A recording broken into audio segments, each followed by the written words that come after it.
So, on Thursday, we talked about current and voltage.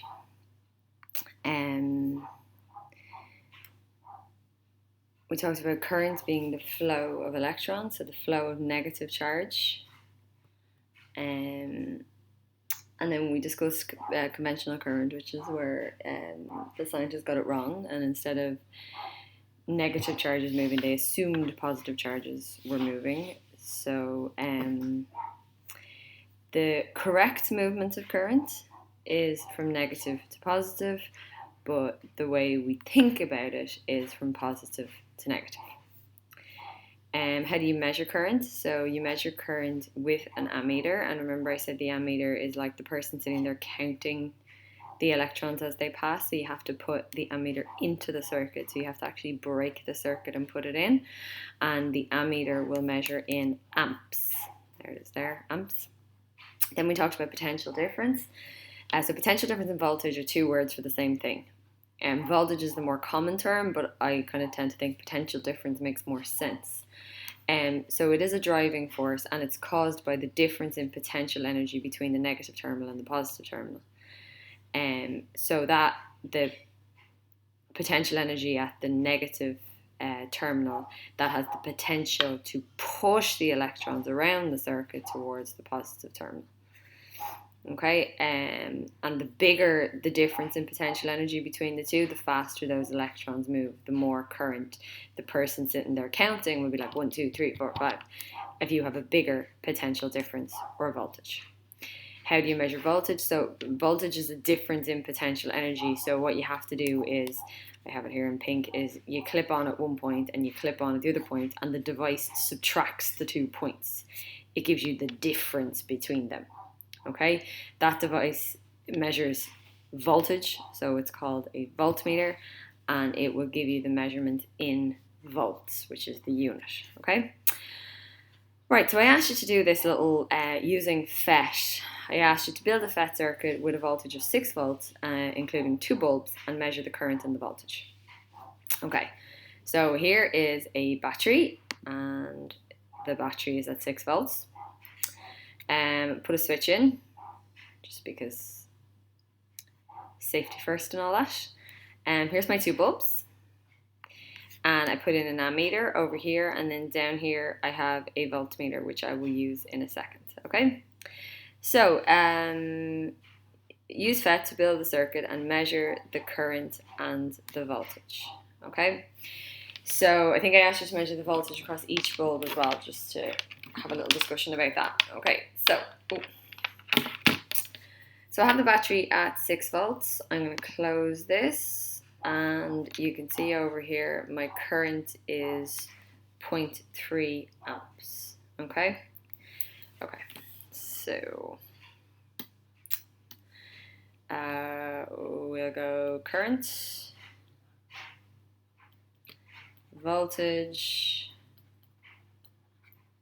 and then I'll just go voltage on bulb 1 and voltage on bulb 2. Yeah? I'll just put in a few lines to separate these.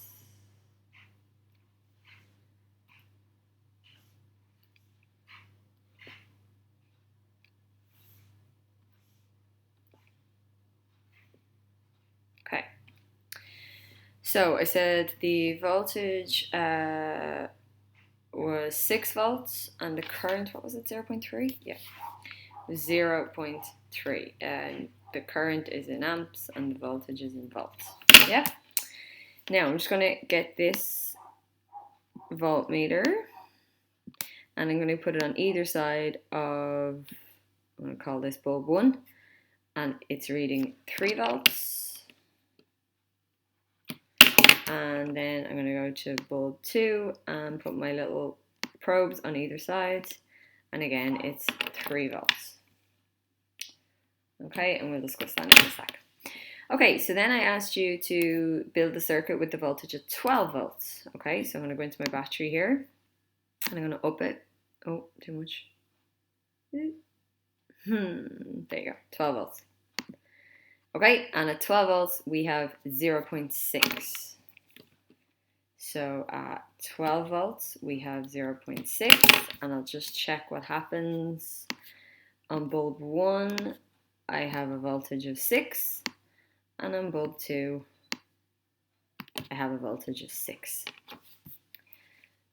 So that is 6 and 6. And then the last thing I wanted you to do was to build a circuit with 24 volts. So up this.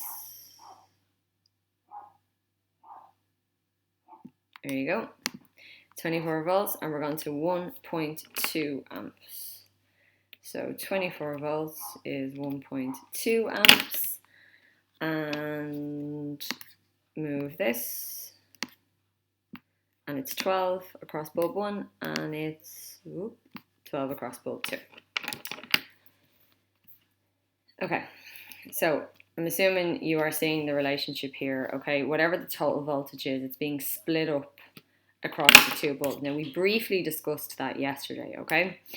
So the battery causes, Thursday. The battery causes the pushing effect or the driving force, okay? That's causing these electrons to move, okay? Here, do you remember we had the person, and he had like a bucket full of liquid, I think it was, of some description, okay? So here, at this point, the bucket's full, okay? Maximum energy there, right?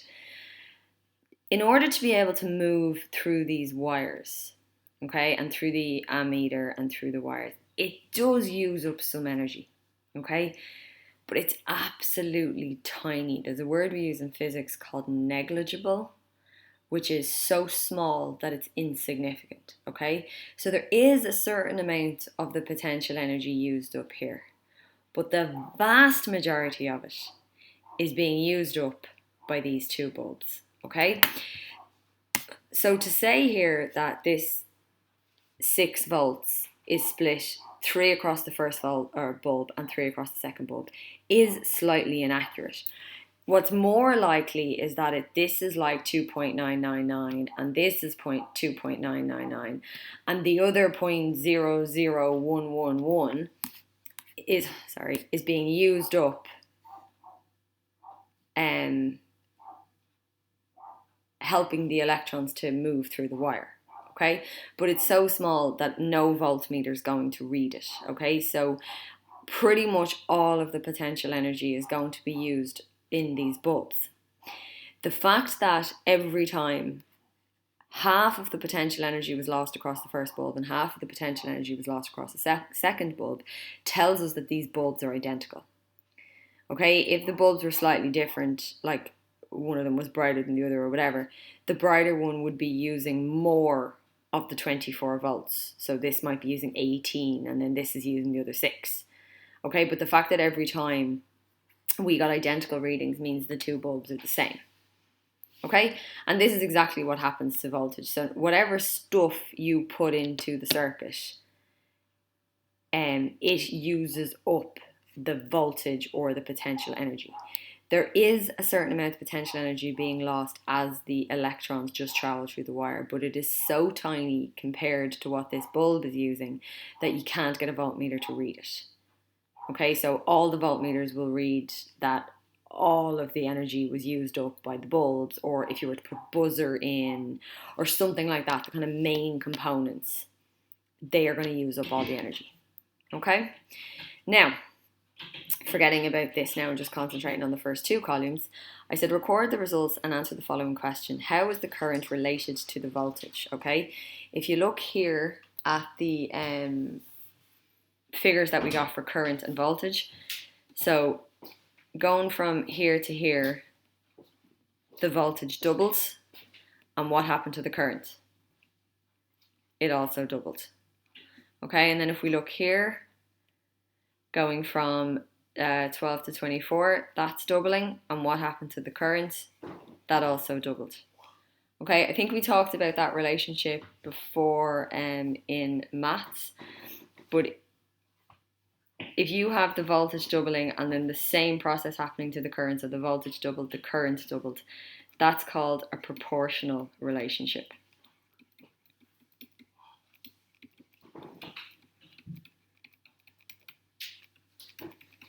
and there's a symbol for that. So we could say that the current is proportional to the voltage. So that symbol there, that's the symbol for proportional, okay? And a proportional relationship is as one increases, the other increases. Okay, so it doesn't necessarily have to be doubling, it could be multiplying by 3 or multiplying by 4, but as one increases, the other increases, and the opposite is also true. As one decreases, the other decreases, okay? So they move together, they increase together, they decrease together, and they do that at the same rate. Okay, so that was the relationship. How is current related to voltage? They are related proportionally, which is that as the current doubles, the voltage doubles, or vice versa. As the voltage doubles, the current doubles.